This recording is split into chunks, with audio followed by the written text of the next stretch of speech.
Calling this meeting to order.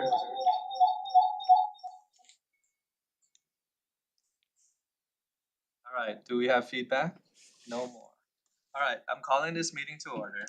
Welcome everyone to the Simplifying Permitting for Enhanced Economic Development Speed Task Force.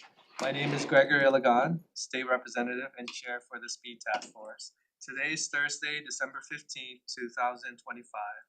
It is 9:31 a.m. in conference room 411, with participation also available via Zoom. Thank you for your patience. We will begin with introductions. First, our members joining on Zoom. Please state your name and let us know if anyone is with you. If not, simply say you are alone. We will start with Hawaii County. Hawaii County, start us off, please. Hi, Aaron Spielman. I'm alone. Good morning, Councilmember Heather Kimball. I'm also alone. Moving on to the governor's office.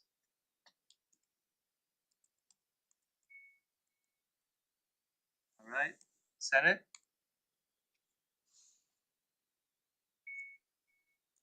Any members in the state representative? I'm on chair. This is Tyson Miyake. I'm on Maui in my home office.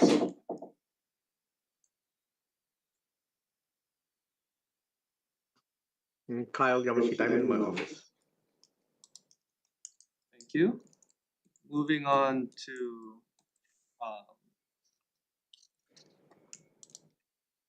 any members over in Maui County? Hi, I'm Lance Nakamura. I'm in my office alone. Any members over in Kauai? Oh, I'm sorry. Go ahead, Maui.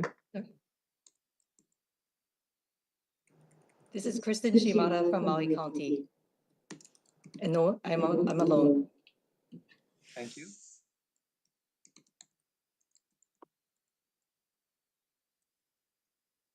Any members over Kauai County?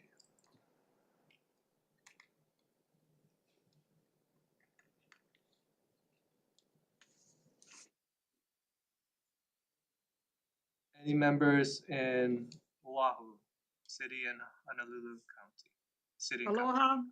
This is Councilmember Esther Kia Aina. After 10:30, my staffer Gloria Palma will be listening in for me. Thank you.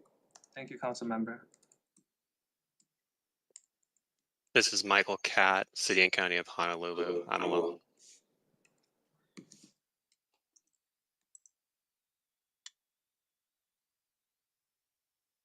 All right, moving on to state agencies.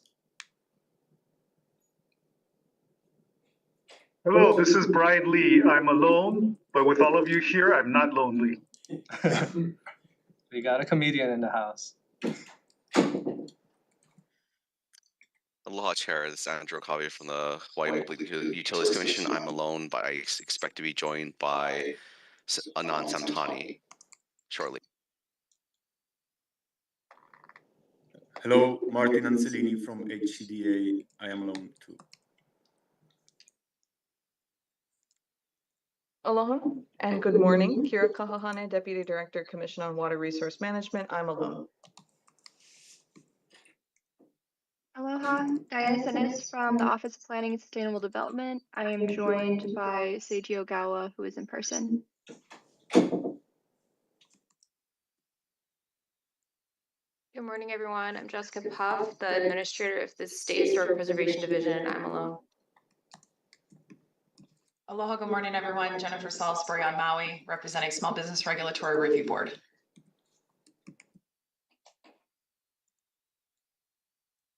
Good morning, Morgan Curdell with AIA Hawaii on Hawaii Island. I am alone.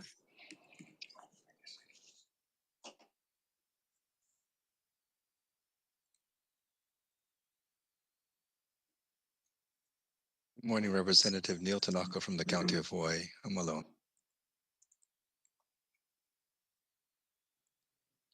Sorry, it's Denise Nakanishi. I'm not sure my camera. I gotta figure out. I have a new computer, but I am in a hotel, and my granddaughter and my daughter are in and out, but it's just me.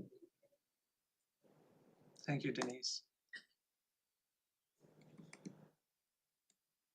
Mark Clemente, I'm alone.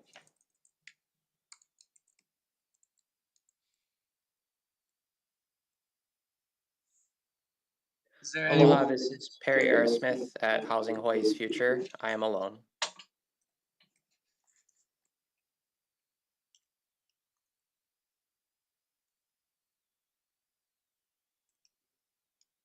Jordan Odo in my individual capacity, and I'm alone.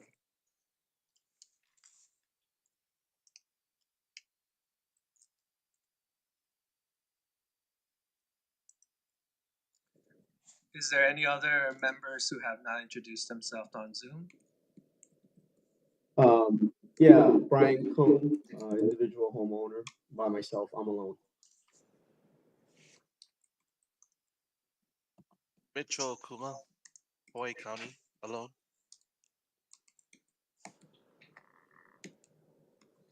Shannon Matson, Hawaii County. My coworker Karina is present in the room.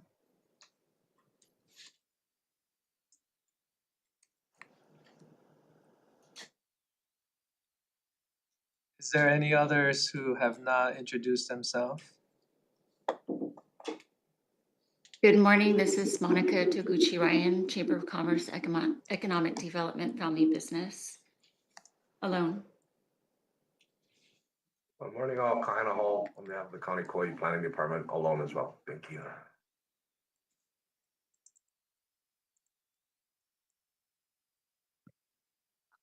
Anand Samtani, PC.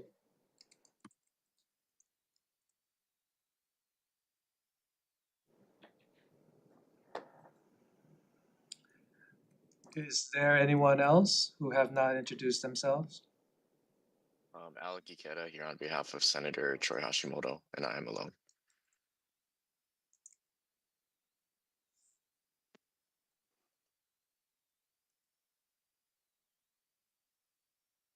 Craig Cluett, former Iowa, now Department of Agriculture and Biosecurity, alone.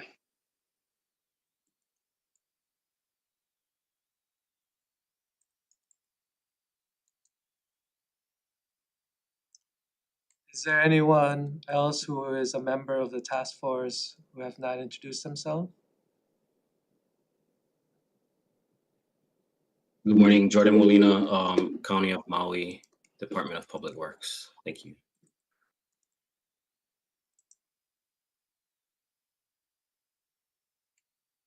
Did we get everybody?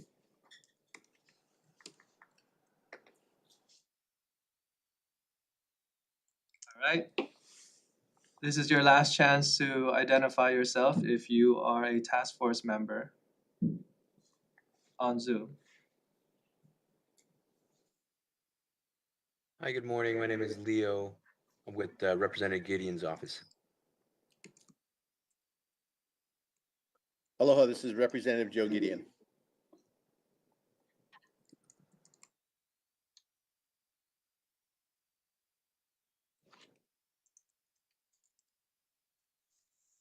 Now that we have the hardest part out of the way, let's move on to the physical space.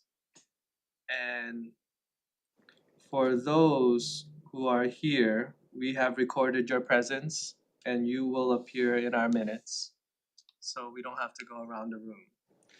Thank you, members, for your participation in the Speed Task Force.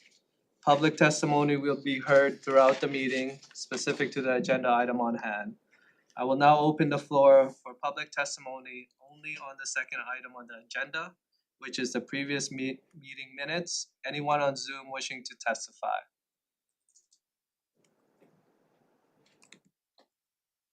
It looks like no one on Zoom is wishing to testify. We are moving on to our physical location. Is there anyone here wishing to testify? Seeing none, testimony is now closed. Members, the minutes is on your board, it's in your board packet and it's accessible online. I will open it up for questions on the minutes. Any questions on Zoom? Any questions here? With no questions, the chair moves to file the minutes. No second needed. The minutes is now filed. I will now open up the floor for public testimony on the third item on the agenda, which is the chair's report. Anyone on Zoom wishing to testify? Anyone here in person wishing to testify? Seeing none, testimony is closed. Members, for my chair's report, I've been conducting presentations statewide to share the task force work on simplifying permitting. I share this to ensure transparency and keeping with sunshine laws so the public knows where these presentations occurred and which task force members were present. Since our last meeting on September 11, I have continued outreach and delivered speed task force orientation presentations to stakeholder groups statewide to share what we were working on and how the public can stay engaged. Here's a brief summary. On September 15th, I presented to the Chinese Chamber and no task force members were present. On September 18th, I presented to the Small Business Regulatory Review Board and task force member Jennifer Salisbury was present. Was there any other task force member present in that meeting? Since no one has responded, there was only Jennifer Salisbury. On October 7, I presented to the General Contractors Association of Hawaii and no task force members were present. On October 14th, I also presented to the Hawaii Chamber and no task force members were present. The format was a webinar format, so if any task force member were present in that format, please speak up now. No one in Zoom and no one in the physical location, so there were no task force members present. And finally, on October 22, I presented at the Land Use Commission Board meeting, and Brian Lee, Seiji Ogawa, and Mary Alice Evans were present. Were there any other members present at that meeting? None on Zoom and none in our physical location. So to the public, if your organization would like a presentation at your meeting, please feel free to reach out. I'm happy to present what the Speed Task Force is about and share updates from our collaborative efforts. Any questions, members, regarding these presentations? Any on Zoom? Any in the physical location? No questions. Also, under my chair's report, I would like to introduce our new Speed Task Force Coordinator, Reginald T. King. Reggie brings a strong background in intelligence analysis and public service. He served in the U.S. Army, including assignments at Schofield Barracks and Fort Bragg, and worked as an all-source intelligence analyst supporting the National Ground Intelligence Center. Reginald joined OPSD through the Hele Imua internship program, where he contributed to a GIS project for the environmental review program. He is currently pursuing a degree in information systems at Kapiolani Community College. I'm not sure if the camera is showing, but to my right is Reggie. Pan camera to right. Reggie, welcome. We are grateful to have you supporting the task force as the speed coordinator. Let's also thank Deanna Setnes for her work in this role and training and getting Reggie up to speed. Do we have any questions for Reggie from the members? Anyone in Zoom? Anyone here? All right, no questions. Welcome on board, Reggie. One final remark, I want to share a quick preview of how we will handle recommendations at our January 6, 2026 meeting. This is very, very important, so please listen with care. Because not everyone was able to participate in the PIGs, every task force member will have the opportunity to submit a recommendation for a vote. Any member listed on the task force may do so, and there are 34 members. If you would like to submit a recommendation, please email Reggie, our Speed Task Force Coordinator at stf@capital.hawaii.gov. After we vote on all the key recommendations from our PIGs who are presenting today, member submitted recommendations will be taken up in the order received on a first come basis. For discussion, we will use a structured format. We will take one speaker in support and one speaker in opposition per round for up to 3 rounds total. This guidance is specific to the January 6th meeting, and we will share additional details as we get closer to that date. Any comments from members before we move on to our presentations on all the remarks?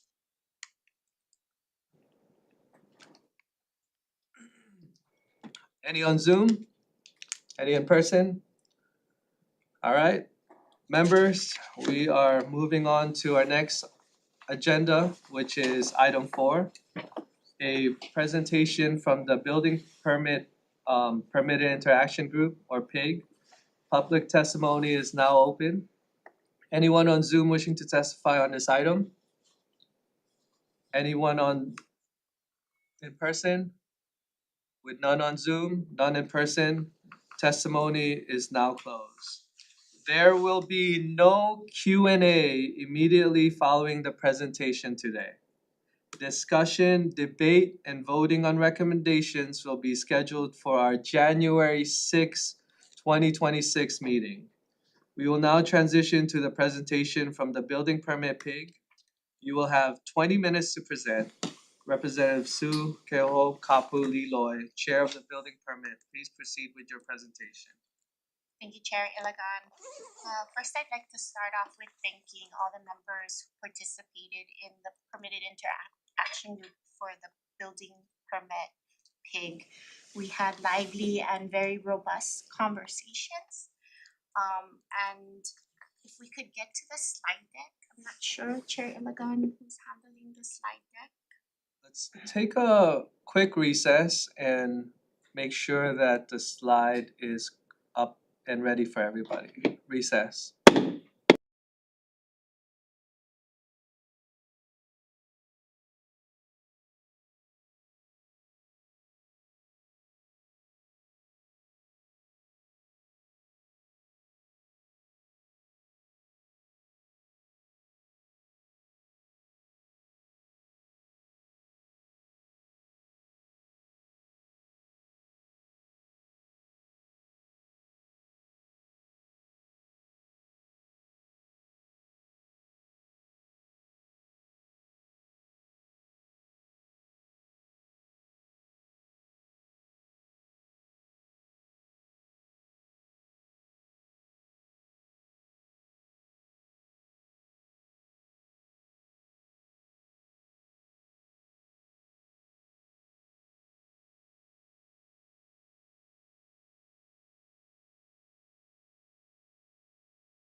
Thank you, members, for your patience. We have our PowerPoint presentation up, and Chair Keho Kapu Liloy, please proceed with your presentation. Thanks, Chair Elagon. As I started, again, thank you to all of our speed task force members that participated in the building permit PIG. Some of the key highlights for our meetings: there was a collection and discussion of 79 SWOT recommendation forms. The building permit PIG convened 7 meetings. The membership represented 15 different disciplines, technical proficiencies, and business expertise. Approximately 270 hours were invested in the investigation and in the evaluation of the SWOT recommendation forms. Next slide. Just again, high level, we were tasked, and the scope of the PIG was to investigate the SWOT forms and strengthen the construction permit process and improve permit issuance times. Next slide. At the beginning, at our very first meeting, we did some level setting. So I'd like to say a big mahalo to all of our county building code officials. What we did is walk through what we call the family of construction codes, which includes the International Building Code, the International Residential Code, our plumbing code, our electrical code, our fire code. We also had level setting from Cameron of the governor's office to help us understand what the governor's emergency proclamation said and how it would help us through this process. Our PIG also made some strong assumptions, and we recognize that construction is multi-pronged, complex, and involves many different agencies and disciplines. So we made the assumption that all of the land use, zoning, regulatory entitlements, plan approvals, and the like were secured or cured. Next slide. During the process of the investigation of our SWOT forms, we also did a pulse survey from our PIG members. And I wanted to get this feedback as we were walking out these SWOT forms to really understand where we started and where we landed. And I highlight this by some of the salty and sweet insights that we had. So when we started the process, workforce really emerged as a frustrating topic. The hiring process, staffing, recruitment, vacancies, they were all challenges across all departments, all agencies, across all counties. Another salty feedback was the range and quality of the submission of our plans. Resources was another salty insight. Departments across all departments, all agencies and counties have budgets that just really have limits really to meet the desired outcomes. And that's just some hard corners when it comes to resources. And then of course, there was this idea that people want to self-resolve. They want to help their process along, but there was very little tools and or platforms available that they could look up any information, toolkits. They were housed on different websites, in different departments and different agencies. Then we walked into some of the feedback as far as what was working well. And that was our sweet insights. Everyone in the permitted interaction group felt confident that the discussions and their views, their opinions, their thoughts were captured through this process. Because we had so many SWOT forms, we had to bucket them in a very thoughtful manner. And so through the 7 meetings, we organized them around workforce plans, resources, and other issues of self-resolving individuals walking through their permit process. The entire approach was open and inclusionary. And again, we had 15 different disciplines that participated in our PIG. And so we did have a very wide array of conversations and skill sets. Then, of course, finally, they wanted to encourage that this process continue for some of the assumptions that we made early, which we did not discuss, which was the regulatory process and other zoning requirements that impact the construction process. Next slide, please.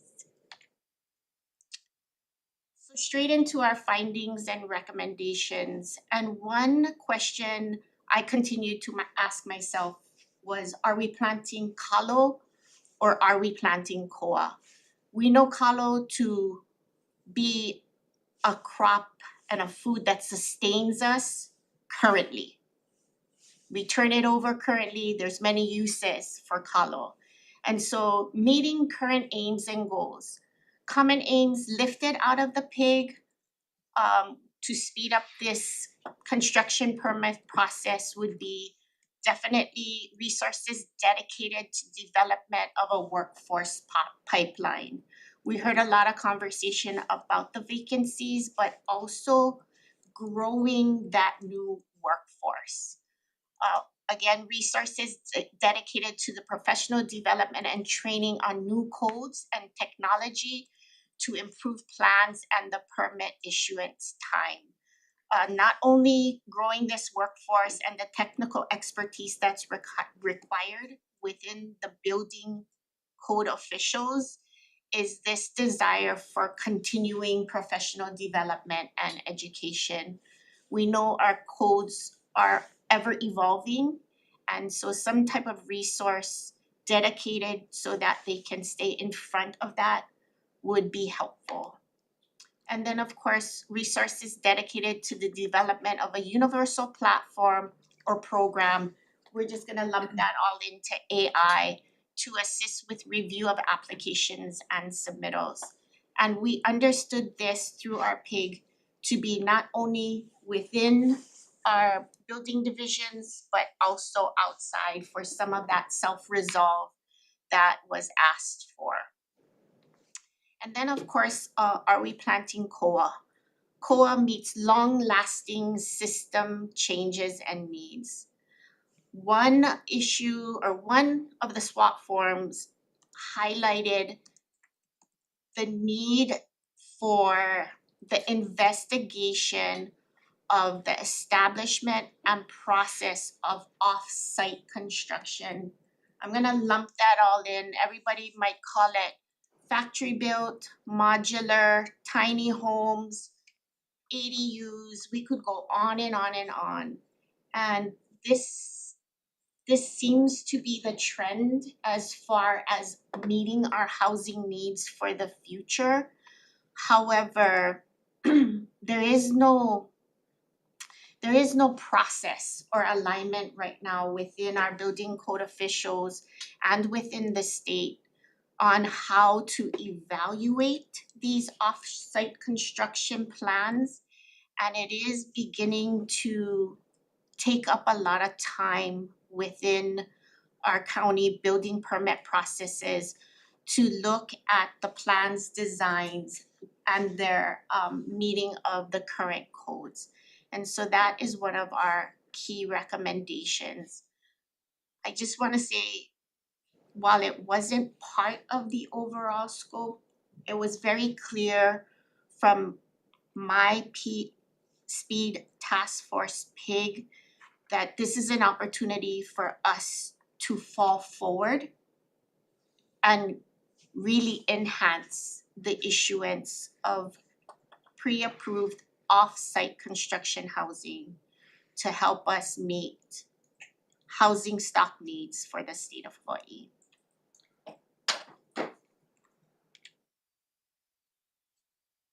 Thank Thank you, Chair. A lot of the recommendations are contained within the report. Starting on page 23, our findings and recommendations along with a lengthy elaboration on each starts on page 25 and continues on to page 30. Thank you, Chair.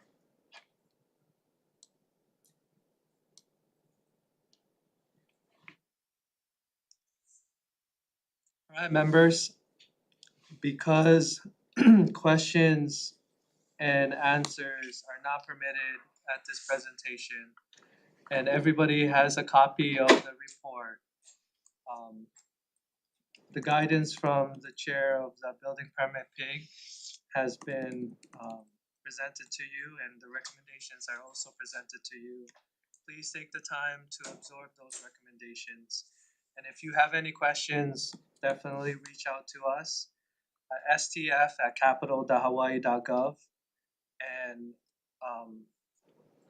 if you have any questions, please definitely send out an email so we can prepare those email for our January 6th meeting, and then we will have those lengthy discussions. Moving on to the next agenda item, item 5, a presentation from the Chapter 6E Historic Preservation PIG. Public testimony is now open. Anyone on Zoom wishing to testify on this item? Anyone here in person? Seeing none for all the sites, testimony is now closed. Again, I want to state that there will be no Q&A immediately following the presentation today. Discussion, debate, and voting on recommendations will be scheduled for our January 6, 2026 meeting. We will now transition to the presentation from our Chapter 6E Historic Preservation PIG. You will have 60 minutes to present. Representative Tyson Miyake, Chair of the Chapter 6E Historic Preservation PIG, please proceed with your presentation.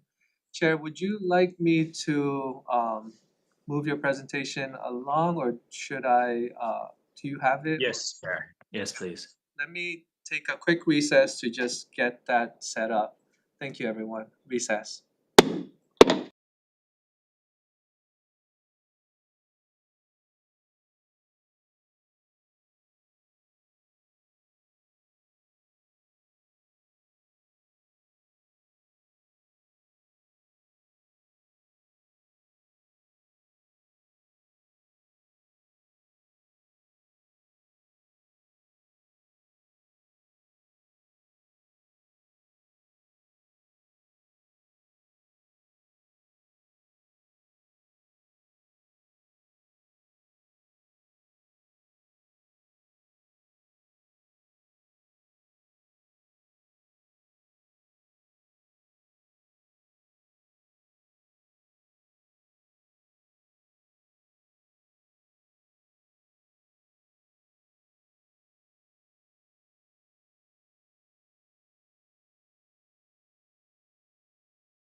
Thank you everyone for your patience. We have the presentation up and running.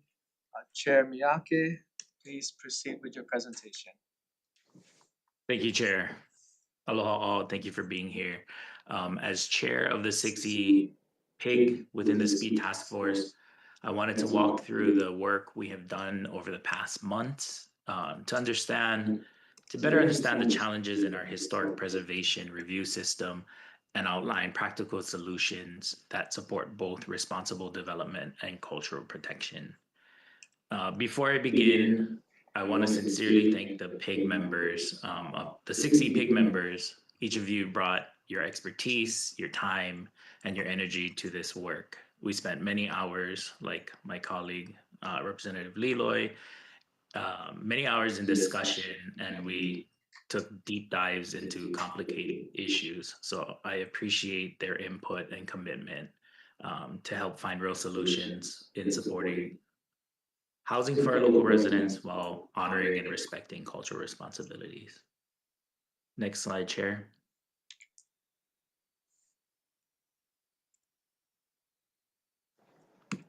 So for my agenda, we'll follow this 4 sections. So first, introduction and background. Second, the findings identified from the PIG. Third, the recommendations that are ready for adoption, and then recommendations for further study. Next slide, please. Thank you.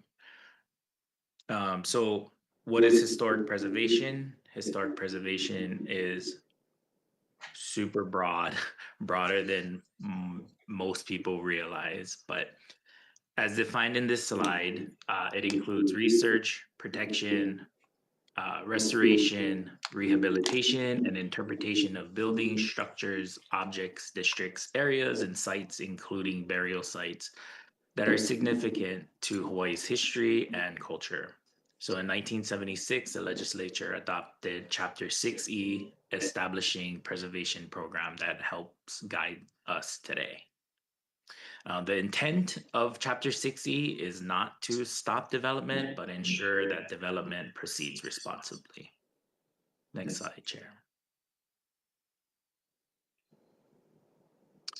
So historic properties are non-renewable resources. This includes iwi kupuna, archaeological sites, structures, cultural landscapes that embody our community and respect the Native Hawaiian history. So protecting these resources ensure cultural practices and ancestral connections are honored and passed on to future generations. The preservation also promotes responsible land use by requiring early consideration of cultural impacts and avoiding irreversible harm. Next slide. So this slide introduces the State Historic Preservation Division, also known as SHPD.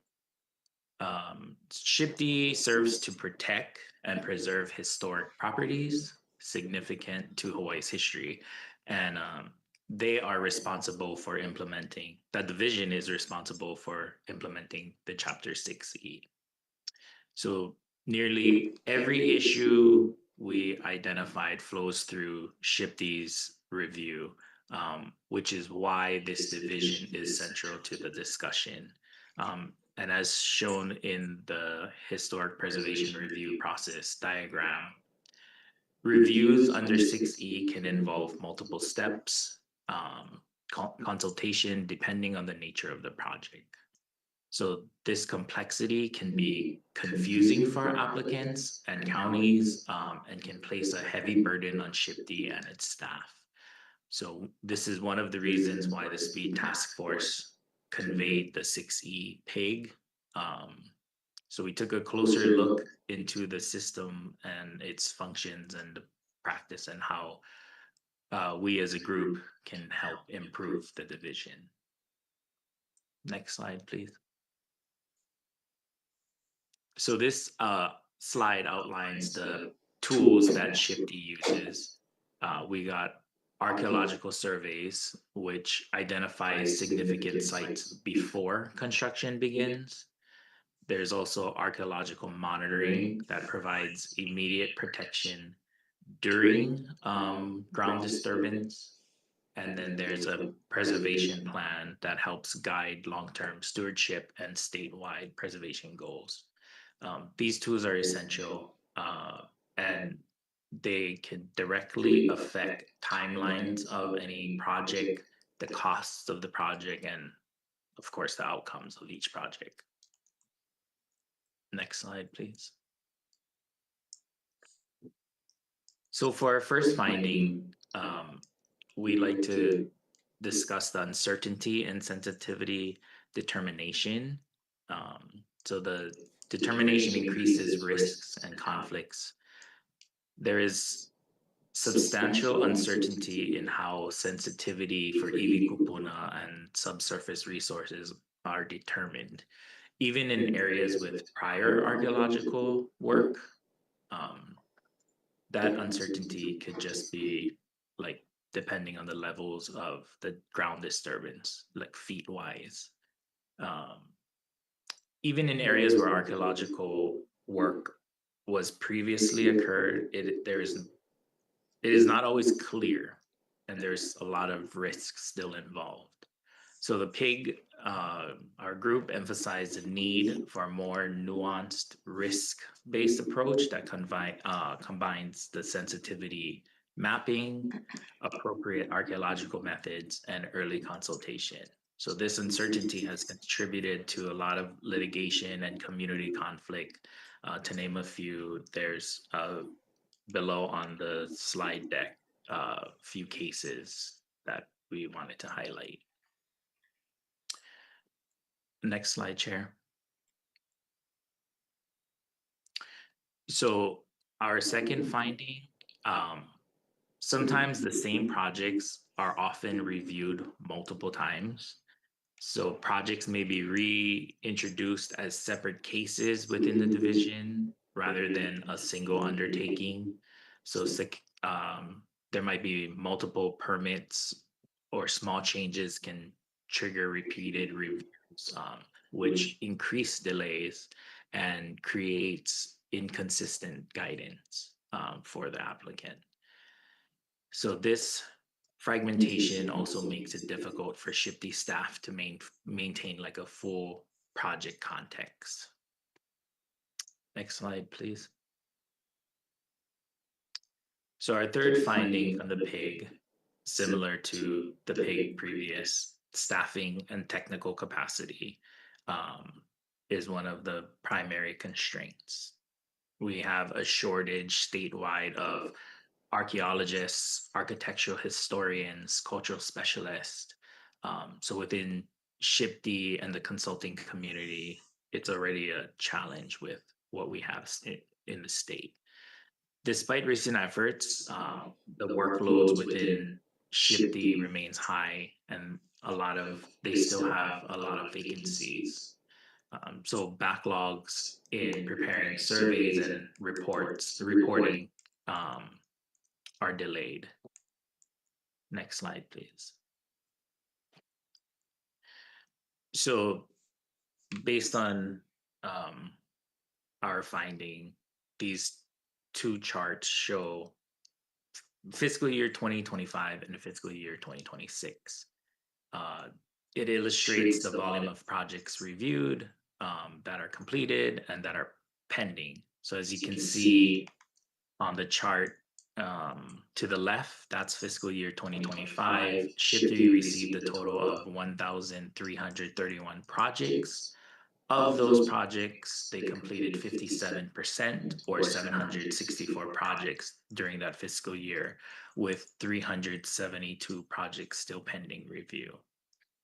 This data just helps illustrate the workload SHPT manages and the gaps between incoming projects and available capacity. So the data reinforces capacity constraints are also part of the delay. Next slide, please.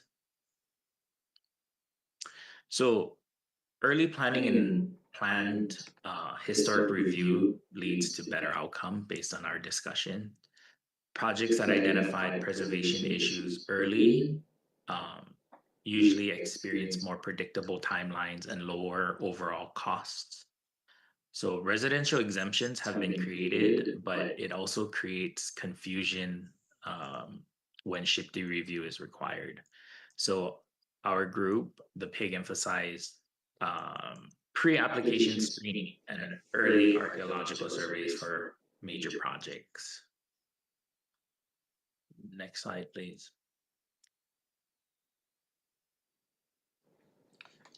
Okay, I cannot see the table on there, but that the table provides critical data point. So out of 960 projects reviewed, only 69 had inadvertent discoveries of burials. So that tells me and the group that most projects are low risk, yet they move through the same review pathways. So that's why we supported a more risk-based approach, so SHPD can focus on higher sensitivity cases. Yes. So there's a lot of inconsistencies that create uncertainty and then leads to legal challenges. The administrative rules, statutes, SHPD's internal practices, and county procedures do not always align. So we, last session, the legislature passed SB 1263, now signed into law, Act 160, which clarified timelines for state projects, but also those standards are not consistent across all of Chapter 6E. So counties lack the GIS data, access to the GIS data to get clear guidance. Next slide, please. For our final finding, the burial council, island burial councils play a central role in protecting Iwi Kupuna. However, the island burial councils have quorum challenges, volunteering capacity, and just the case complexity limits their predictability. So whenever an island burial council cannot act promptly, there's a lot of uncertainty for the applicants and SHPD and just the community overall. And then that delay is uncertain, and we don't know when projects will be reviewed, etc. So we'll move to our recommendation page. So the PIG, this slide reflects the key recommendation of the 6E PIG, and there is a draft legislation that the group developed through this process throughout the past few months, which I intend to introduce next session. So as the findings showed, one of the biggest challenges in Chapter 6E review is the uncertainty around the timeline and expectations. Applicants, counties, and SHPD, they don't know when the review officially begins, what information is needed, if there's going to be a pause in the application period, when it starts back up, etc. So the draft bill was designed to address that, building off the framework of Act 160 from last session. We are broadening that and extending it to Chapter 6E 10 and 6E 42. So first, the bill will clearly define what constitutes as a complete submittal. Under the draft bill, the submittal includes the specific plan, description, documentations needed for SHPD review, and this will help reduce the back and forth later on in the process for the applicant and the division. Second, the bill will establish a 5 business day intake period. During the intake period, SHPD will review incoming applications and have time to upload onto HiCRIS. And then if there's information missing or need more clarity, that's the time that SHPT can send back to the applicant. And during that intake period, the review clock does not start yet. Third, once a complete submittal is confirmed, the bill establishes a clear review timeline. So for projects with no historic impact, SHPT would have 30 calendar days to issue a written concurrence or non-concurrence. So for the projects that may have affected historic properties, SHPT would have 90 calendar days to complete its review. The bill, lastly, the bill will provide certainty once review is complete. So if SHPT issues concurrence, or if the 30-day or 90-day timeline passes without a response, the project may proceed. At that point, the project is exempt from further review unless there is a real change in physical scope of work or any discovery within the project area. It is important to state that the bill does not weaken cultural protections.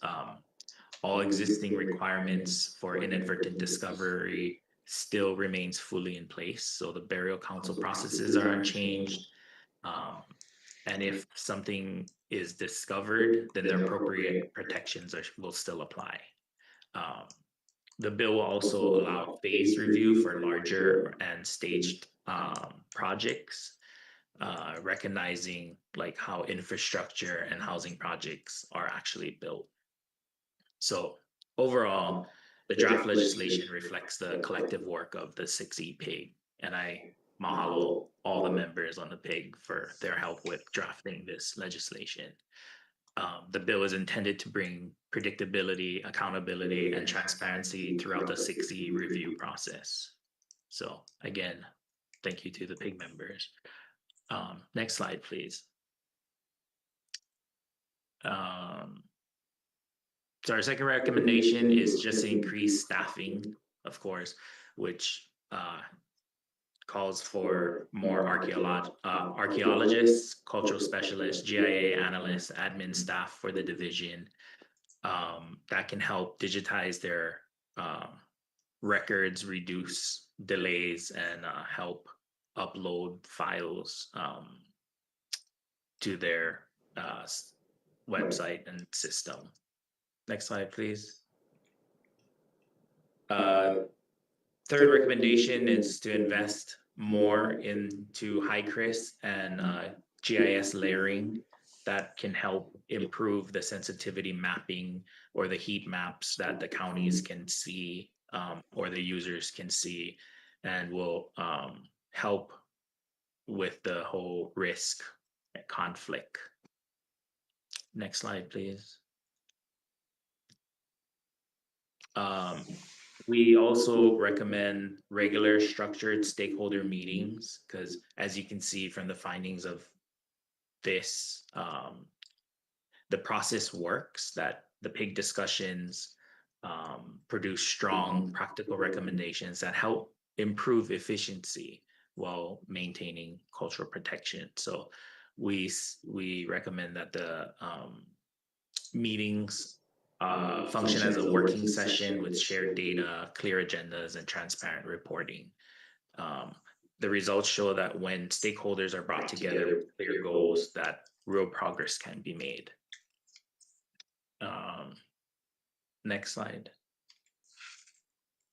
So for further discussion and more dialogue, we touched upon expanding programmatic agreements and expanding their review, but we only had a limited time, Chair. So more dialogue would be needed for these three areas. Second would be structural, procedural for burial councils. And then also we looked into a self-certification pathway for low sensitivity projects. My last slide. Yeah, so thank you, Chair. In closing, again, I want to thank the members of the 6E PIG for your time, expertise, and commitment. You know, this report reflects the collaboration and the shared desire to improve the shifty review process while protecting cultural and historic resources. So again, thank you for the opportunity.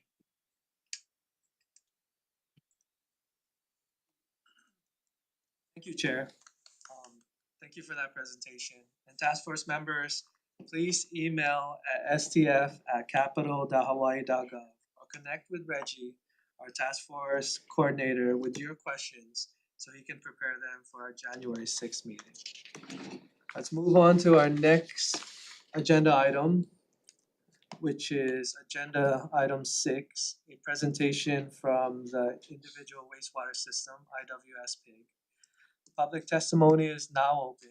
Anyone on Zoom wishing to testify on this item? Any member in person wishing to testify? With no testimony in Zoom or in person, the testimony session is now closed. I saw Angela. I think she may want to testify. I hope she can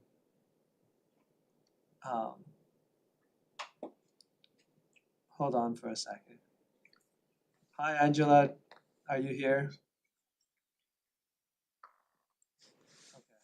Thank you, Angela, for being here.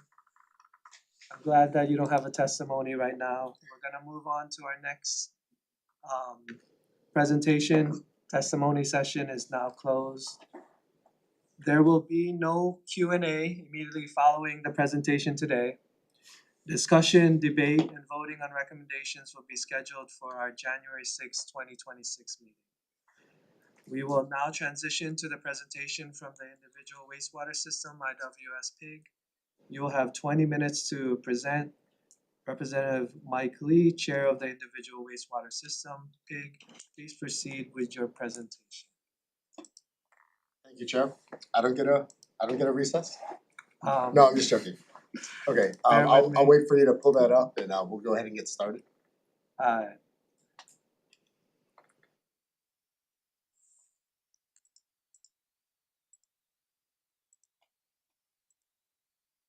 While Chair Iligon's getting everything up, I just want to echo the sentiments of my colleagues. Really want to thank the PIG members for their open-mindedness and their willing heart to really look at some critical issues that our state is facing, especially as it relates to permitting, but individual wastewater systems. Especially I want to thank the Department of Health for their open-mindedness and their willingness to look back historically and also what they're doing now to try to help move this forward. I also want to say a special thanks to Diana Setness and Reginald King and Trey Gordner for their help with the coordination of this and also the reporting and the presentations that we now have in front of us. So we can go to the next slide, Chair. We'll be following a similar agenda to Representative Miyake's presentation. I'll start with some introduction and background information, some of our key findings, some of our recommendations for adoption, and then a few further recommendations for study. So what is IWS? IWS are individual wastewater systems that are on-site systems for treating and disposing of our wastewater. They are a core part of Hawaii's wastewater management framework, especially in rural areas and communities not served by county wastewater systems. And we'll see a little bit more about where that is in the future slides. A little bit of historical background. In the early 90s, we knew cesspools were bad. They were bad for the environment, bad for human health. We prohibited any future building of future cesspools. And then in 2017, Act 125 came into effect that set a mandate of all conversions by 2050.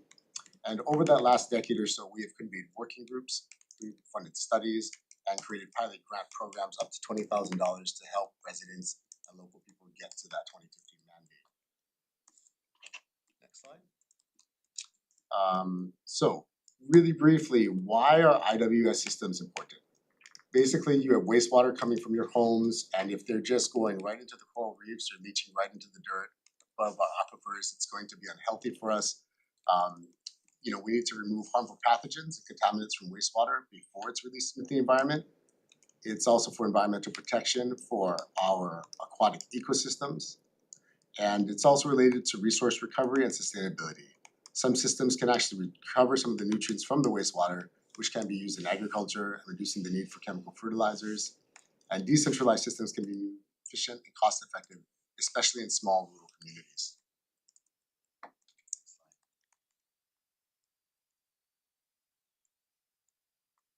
The Department of Health plays a crucial role in the regulation and oversight of IWS in Hawaii. They're responsible for the following measures: enforcing the cesspool conversion mandate and facilitating the IWS permitting process. I do want to begin on correcting one error, and I'll take accountability for that, Chair. Issuing stop work orders for IWS projects that raise concerns about cultural environmental resources is actually through DLNR and not DOH. But DOH is involved in regulating the use of septic systems and cesspools, providing technical assistance for homeowners, and facilitating the online application services and approvals for IWS filings.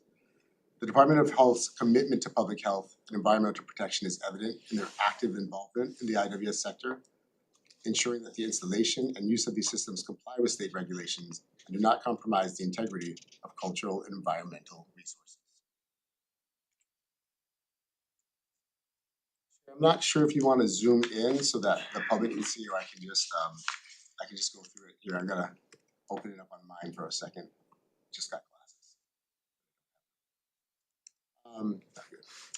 So introduction background to the IWS permitting project. So the first thing that usually happens is a civil engineer needs to be hired.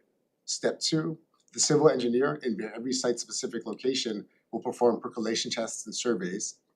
And then they will plan a submittal, and a report to DOH for review.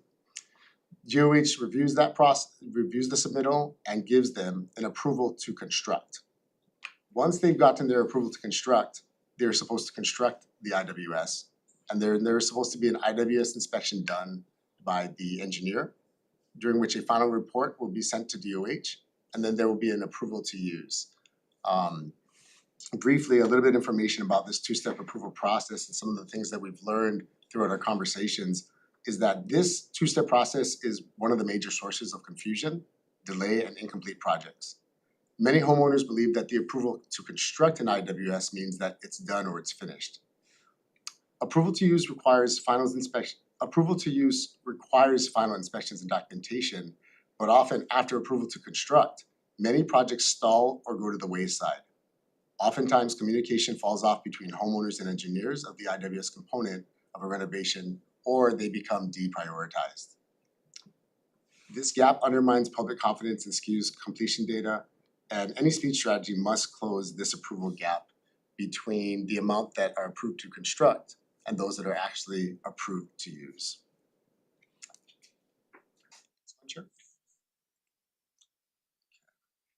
So we're going to be moving on to some of our major findings. The first is that we approve projects efficiently, but we lose track of them afterward.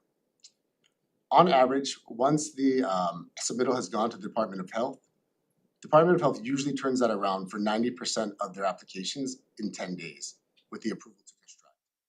Yet only about half of those projects ever reach the approval to use. State and county systems don't integrate or talk to one another, and without this integrated data, we can't track stalled projects, target incentives, or measure any real progress towards 2050. And we do believe this is a fixable administrative problem. Slide 2, as alluded to by some of the other chairs in the PIGs, there is a pervasive shortage of professionals that slow progress. Shortages affect the engineers, the installers, inspectors, and SHPE reviewers, and even approved projects will sometimes wait months for construction or inspection. The task force also discussed emergency hiring authority, IDIQ contracts, and carefully structured third-party reviews. As we have found, quality control is critical, but poor work slows and not speeds the process up for the IWS task force. Okay, next slide, Chair. Finding number 3. I'm not sure. Okay, I can tell you what the that black box is supposed to be a table. I can tell you what that says. What it shows is that the majority of individual wastewater systems that need to convert are on the island of Kauai and the island of Hawaii, especially in rural areas. The key takeaway is that at the current rates of approvals to construct and to use, the mandate is mathematically impossible to meet by 2050. Statewide, we need to average roughly 3,600 conversions a year, but what we know is that we are approving about 2,000 a year to construct, but only get about 1,000 or half of those for the approval to use. So the current capacity falls well short, and this is not about compliance, it is more about feasibility. Without structural changes, pressure will grow for extensions or selective enforcement from IWS based on our reporting. Next slide. We also found that there is an intersection between SHPT and IWS. Oftentimes, a late discovery of cultural resources is the worst case scenario. As SHPT let us know, a lot of times when there is a SHPT review triggered, it is often in the latter stages of a renovation before they begin, and it's the last thing that people want to do. And while we don't want to add any pressure on SHPT, one of the suggestions was that we just have the SHPT review for every single IWS system that's going to touch the ground. But our reports also found that that would backfire by increasing an overwhelming capacity for the task force. So one of our recommendations that we'll talk a little more about is the interagency reporting and the interagency coordination between DOH and SHPT. Next slide. And lastly, that our technical standards may be outdated or inadequate. We're in year 2025 and we're regulating 2025 systems with assumptions and evidence based in the 1990s, and much has changed in the last 35 years. Some of the big ones are those key thresholds of the 1,000 gallons per day or 5-bedroom cap and density rules, but they lack clear modern justification. DOH looked back and looked at some of the original engineering justifications, but some of them are missing or some of them are based on a lack of evidence that today would change some of those regulations. And with innovation and technology, whether they're ATUs, modular systems, or black or gray water separations, not all of these modern systems will fit into these old and outdated rules. So this has created unnecessary barriers without clear health benefits, and we are working with DOH and they are currently reviewing, and we'll talk a little bit about what we recommend on the next slide. Thank you, Chair. We're rolling into section 3, or recommendations for adoption. And the first is to fund a data-driven study. We need to update rules based on science and not guesswork or anecdotal evidence. And this study should include and re-examine our flow limits and our bedroom capacities, our bedroom caps. It needs to clarify where innovation is safe and appropriate, and we really should be supporting density and shared system and creating flexibility for the engineers and for DOH. This creates regulatory certainty, which helps to speed up approvals and investments. Next slide. Our second recommendation is regular stakeholder convenings. This problem spans agencies, state and county coordination, and it must be institutionalized. We have decided that a regular meeting of every 5 years at a minimum occur, where we are using shared data, and DOH has been more than generous to host that. And it keeps the 2050 mandate a little more realistic and adaptive over time. As we talked to a few slides ago, where we're working from a 1990s perspective in terms of what we're able to do, but we're now living in 2025. So, a regular meeting of these stakeholders is one of our recommendations. Third recommendation is an adoption of an IWS fast lane, so that most residential projects don't need custom review from scratch. One of the things we found right away is that every IWS system that's created or proposed needs to be done by a civil engineer, and it's very site specific. And DOH is open and acknowledges that while each one is site specific, we are going to be looking and working with them to look at pre-approved designs for common site conditions, standard CAD files and calculation templates. And that way, engineers can now adapt or adjust plans from a starting base rather than reinventing for every single submission that comes in. We believe that this reduces review time, errors, and the back and forth between engineers and homeowners. Recommendation, next slide.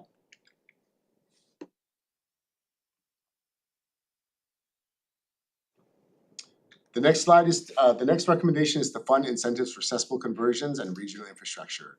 but we need it to be coordinated, not just between state-funded incentives for residents, but also strategic wastewater infrastructure investment on the state's end. On the homeowner side, like we said, we need to continue the grant pilot established and we need to continue to fund it.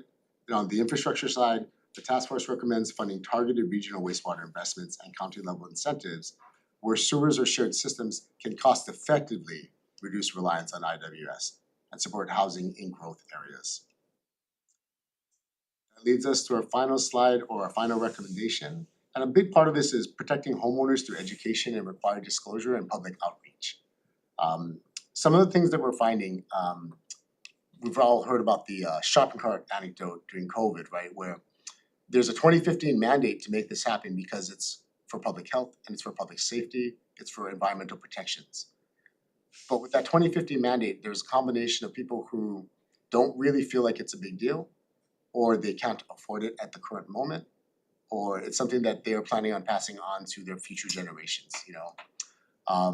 But there are a variety of reasons, and because there is no current penalty at 2050 or nothing to force the public to do it other than a mandate, what we've noticed is that there is a variety of attitudes that leads to not a decrease in applications, but not enough applications for IWS conversions to hit the 2050 mandate.